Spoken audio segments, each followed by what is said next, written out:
sir. Okay. Frank from Philadelphia, you're on the air.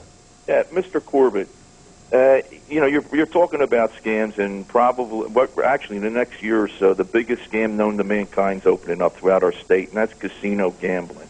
And I just heard earlier, which I knew before, that you have nothing to do with governing this or anything to do with investigating the inside operations of the casino. And I'm talking about the crime outside, the embezzlement, all that comes from the gamblers after they get caught up in this. I'm talking about the everyday operations of this industry, that right now there is not one safeguard or provision that addresses the problem that causes these thefts and embezzlement because of the product itself. And also, how are you ever going to govern this or even have anything to do with it when one of your top men, Frank Dunn, is now chief counsel for the Gaming Control Board? I mean, you know, and what do you know about this industry? Have you looked into how these casinos operate?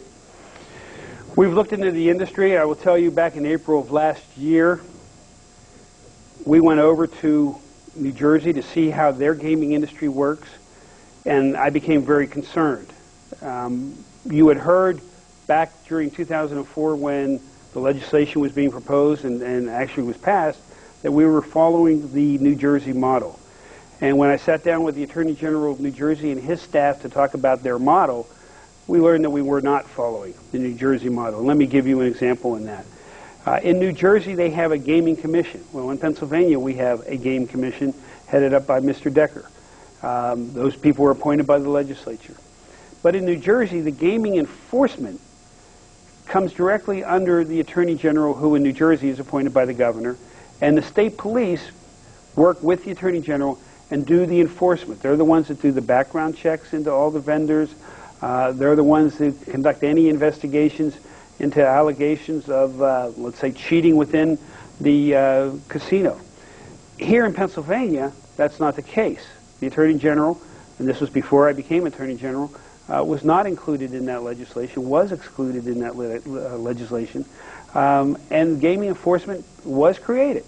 But it is an arm of the Gaming Commission and reports to the Gaming Commission. I have argued publicly that I believe that has a great potential for conflict of interest. Now, you mentioned my former head of the Consumer Protection, Frank Donahue. I have great confidence in Frank. He's a very good, honest, straight lawyer. And I think as general counsel to that commission, he will be doing his job. But his job is going to be busy. It's not going to be enforcement. It's going to be working on all the contracts. It's going to be advising the commission on a number of different areas. And I have told him that we are looking with the legislature at this point just to get jurisdiction, concurrent jurisdiction with the district attorneys over gaming offenses that occur within the